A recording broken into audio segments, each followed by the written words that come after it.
For the second day in a row, I started the day with absolutely nothing on my docket, a clean day that I had a full, just open in front of me so I could get projects done, get on things, do some catch up with the show. And like yesterday, 8 hours of continuous calls with customers and no opportunity to ever get lunch, get to the bathroom, take a break to do anything whatsoever, and never got any actual work that I needed to do done, just on calls the entire day. So I've done roughly 16 hours in the last 2 days just on telephone calls. I'm a little bit stressed. Thanks for joining me. I'm Scott Elmo. This is my life living in Leon, Nicaragua. And a number of people have asked me recently, and over time I get asked this maybe once a month or so. So not the biggest topic, but it is one that comes up and I'm going to touch on today. And is, can you and should you get homeowners insurance here in Nicaragua? Do you get insurance on your actual house itself? So let's get to that right after our housekeeping.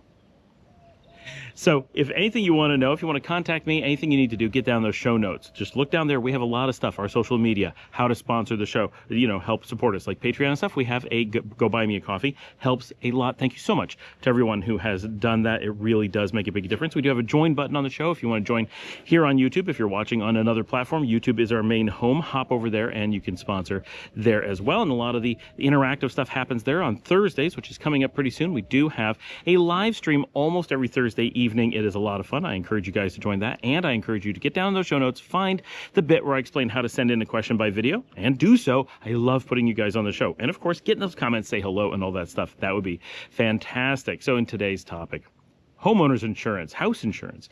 Do you get that on your house here in Nicaragua? Well, the most important thing I think to explain to everyone is that I've never heard of any person ever getting insurance on a house, really anywhere outside of the US and Canada, but especially not here in Latin America. I've never heard of such a thing. Obviously, it does exist. I'm not saying in any way whatsoever that it doesn't exist, because of course it does. You can insure anything anywhere. If you're a dancer and you want to get your legs insured, you just call Lloyd's of London. They will figure something out. So there are insurance agencies out there who will meet your needs should you need to insure just about anything in the universe. Now, whether or not you're going to like the premium you have to pay, or whether or not you're going to like the terms you're able to get, well, those are questions you'll need to determine for yourself. But this is not something that people under normal circumstances are going out and worrying about for a lot of reasons. One is that people can't really afford it. In North America, we have a very different landscape, and as far as the financial picture of people and their relationship with their houses. One thing that is super important and that people rarely talk about is that the United States is prone to fires, and they build their houses out of kindling. And so when there's fires, when there's anything that happens, the idea that your house is going to burn down is an absolute everyday worry. This is reality for Americans, and they worry that there's going to be hail damage on their roof. They worry that there is going to be just all kinds of damage, right? Everything gets broken, everything gets destroyed, and it is super costly, and you need insurance to cover it. So this is the mindset that Americans have. Here in Central America and in much of the world, houses are built much more sturdy and more costly, so there is a trade-off, than in the United States. So the house that I'm here at right now, for example, we'll just spin around and show you, this is all concrete construction. There's nothing wood in there that is going to potentially burn. There's nothing that's going to be damaged from hail. There is no hurricane that may come through. There's no tornado that might come through and rip this out. There are no microbursts. Much of the world doesn't have these extreme weather events the way the United States does. So if you're coming from America, you have a lot of concerns about your house that just don't commonly come up in other places. Even fire and flooding generally aren't big deals here. We do get flooding in the city of Leon on a regular basis. I've seen whole neighborhoods with water flowing through their buildings, but because of the way things are built here, it's just annoying and your stuff gets wet, but the house is fine. So the concept that the house is suddenly going to burn down, what would catch fire? And this is a real question. The roof isn't flammable. The walls aren't flammable. The floor's not flammable. Even if I let the largest, most flammable object in the house is either a bed or the couch, and if I lit one of them on fire, it wouldn't catch the room, the ceiling. There are portions of the ceiling that could burn. That's about it. And not all houses have a flammable ceiling. This one just happens to have some wood in the roof. And many do have wooden components. We do have some, wardrobes and stuff. There could be a real hot fire in the middle of the house, but would it destroy the house to the point where we would need to get insurance? No, not very likely. So that's important. And that's an extreme event. Who has their bed catch on fire? Not very many people. So insuring against it is not something that people are really worried about. So it's very rare that we would have a situation where people are concerned about going out and using their insurance. So that's the first piece. And the second piece is that people really can't afford insurance in many cases. Insurance is a luxury, let's be clear.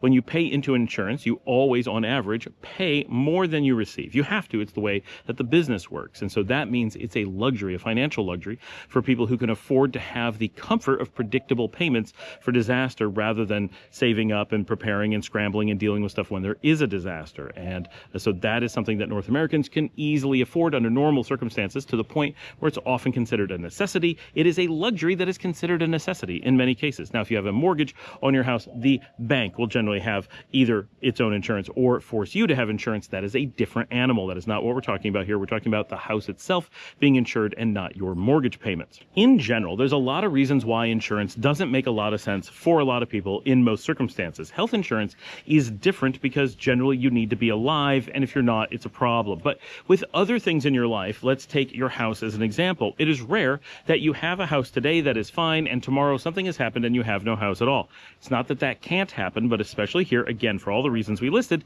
that's certainly not normal or expected. We would never anticipate that something so dramatic would happen that there is no recourse for. That would leave us in a situation where insurance would be willing to pay out to replace our home. Very, very, very unlikely. If anything were to happen reasonable within our homes, chances are that the land that the house is on still worth money, that a portion of the house still livable, and that our ability to make do with a lesser facility than the one that we had before, while slowly over time maybe we repair or rebuild, completely doable. So let's take the house that I live in right now and say if there was a major fire and did damage to part of the house, well, reasonably we could replace part of it without going back to the original designs and stuff, just getting functional roofs and such back in place in just a few days, very cheaply, maybe for less than a couple $1,000s. Because we're willing to live with having a lesser structure than the one we started with, it's pretty easy to accommodate. While we don't need insurance, it's a luxury. If we were to have a fire, we would put this back in. If we wanted to go back to the fancy design ceiling that we have right now, we could do so in the future when the money allows. We don't have to pay into insurance for something that might happen to replace something we might need. And that's one of the dangers of insurance, is everyone has a different opinion as to when things are destroyed, what they can live with, what's worth replacing, and so forth. When you use insurance in North America, typically you assume the goal is to get enough from the insurance to put things back the way that they were, which is fine, and that's great. And if you're thing is I have this house and I want to make sure I always have this house, then insurance will insure that, but not as well as some other methodologies in most cases. Here, people generally say, I am absolutely not willing to pay all the cost and more of an average disaster on the off chance that things get destroyed, and I'm not willing to make do in some way. People are much happier to make do and have many more financial resources for other things because those financial resources are more important here. They just can't afford that luxury. So that's a risk that people are willing to take, and a risk that doesn't come to fruition as often or hardly at all. So it's a very different thing, especially like out here where we have a fully detached house. We don't have a neighbor to go after that they caused a fire or anything. We're just completely standalone. So the chances that something would happen to it are extremely low, and the chances that something really dramatic would happen to it are even lower than that. So it's just not a major concern, even when you have big things like huge flooding and so forth.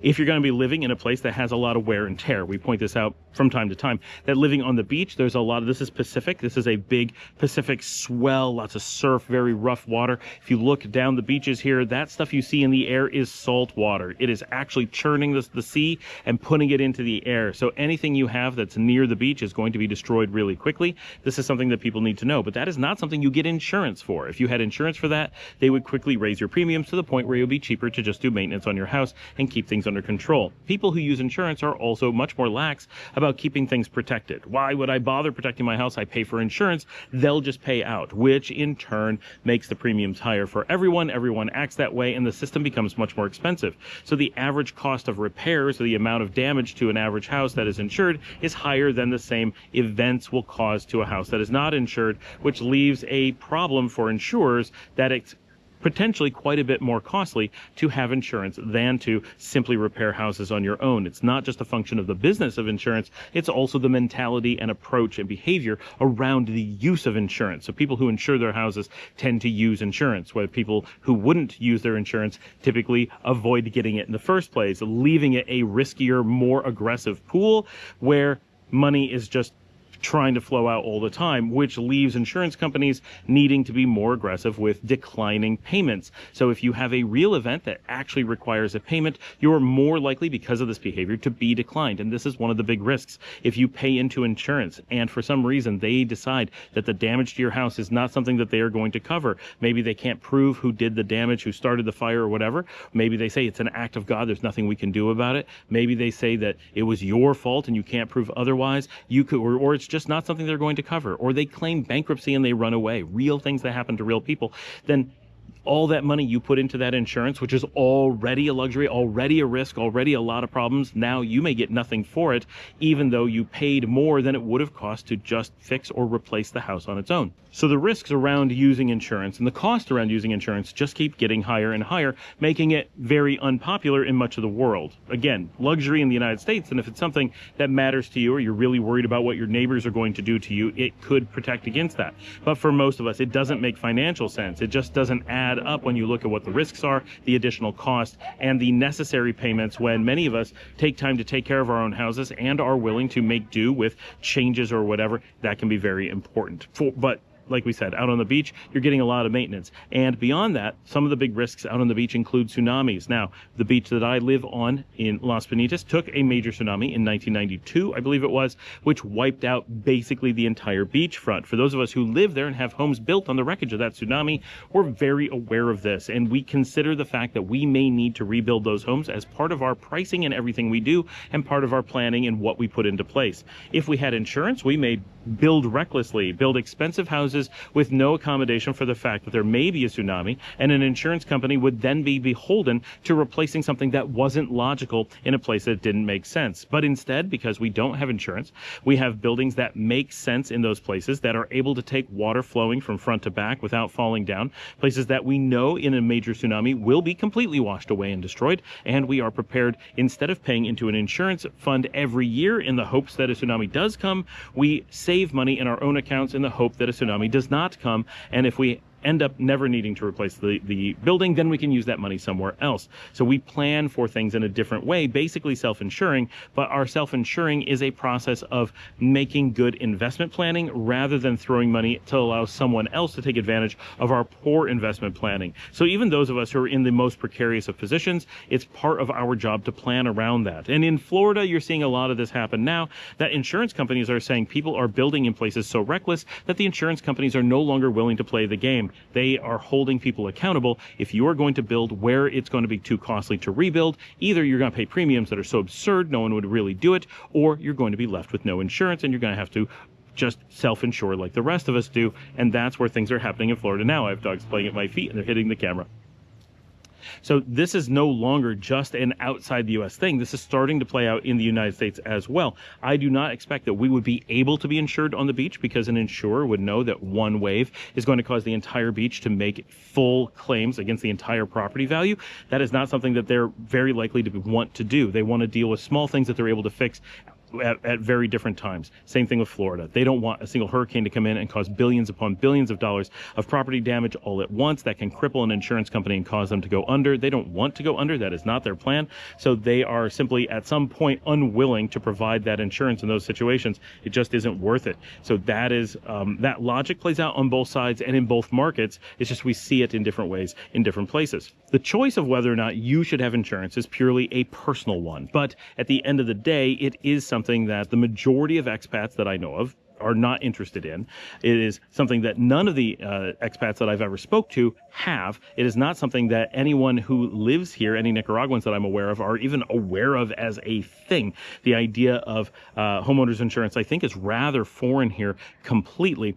And in reality, from a financial perspective, it generally doesn't make sense. But there are reasons why many people get it. And if it is something that you feel you should have, I don't want to be the person who tells you, in case this is something that you feel you should have, I don't want to be the person to tell you not to get insurance. If it makes you feel good, if it gives you that sense of protection or whatever, and you're able to financially afford it, then absolutely it's something you should have for you and your family. If you are wondering, does it financially make sense on average? No, on average it does not. It cannot. There's no mathematical way that a company making outrageous amounts of profits, hiring thousands of employees, bringing in huge amounts of revenue, paying massive amounts of taxes, all on top of the pool of money coming in order to insure houses and then paying out, and all the people whose sole job is to keep you from collecting those insurance payments, and those people who are there to collect the payments from you and so forth, could possibly bring in enough money to then pay out enough to ever make it financially viable. It's impossible.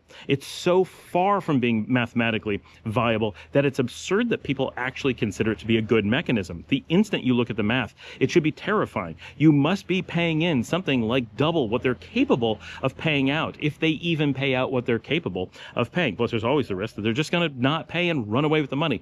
Doesn't happen often, but it can happen. It is a real world risk. And the more you insure outside of your home country, the more that risk exists. So it is something that you should very carefully analyze financially. Look at real world things. And I do this analysis for businesses in a different way. We're not generally talking about this type of insurance. We're talking about other types of insurance style mechanisms. But one of the things we always say is look at what a real disaster would look like. Try to decide what you're protecting against, and then decide how bad that would actually be.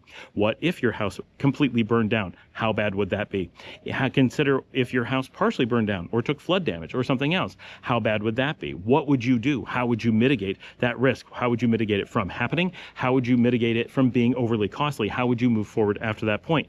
Look at those things, and quite often the answer is it wouldn't actually be that bad. I have these fallback mechanisms. I would do this. I would do that. I would recover this. I would only spend this. Okay, so this is, and try to put a number on it and say how financially bad, how financially ruinous would this really unlikely scenario be? And then what if you were paying into insurance and it took, let's say, 10, 20, 30 years in between these events happening? Which is going to be more costly? A small fire in your house, or flood damage, or even a complete destruction in your house, or 30 years of paying into an insurance? Which one is going to cost more? The insurance is a guaranteed loss over time, but a guaranteed loss. Once you've paid that out, you're never going to get it back. If you have a fire, if you have some catastrophic event, you might get some of it back. Maybe, probably, but only maybe. But if you don't have an event, not spending that money is guaranteed money you get to keep. And so when you compare them, if they're anywhere near close, not paying insurance is financially reasonable, is financially plausible.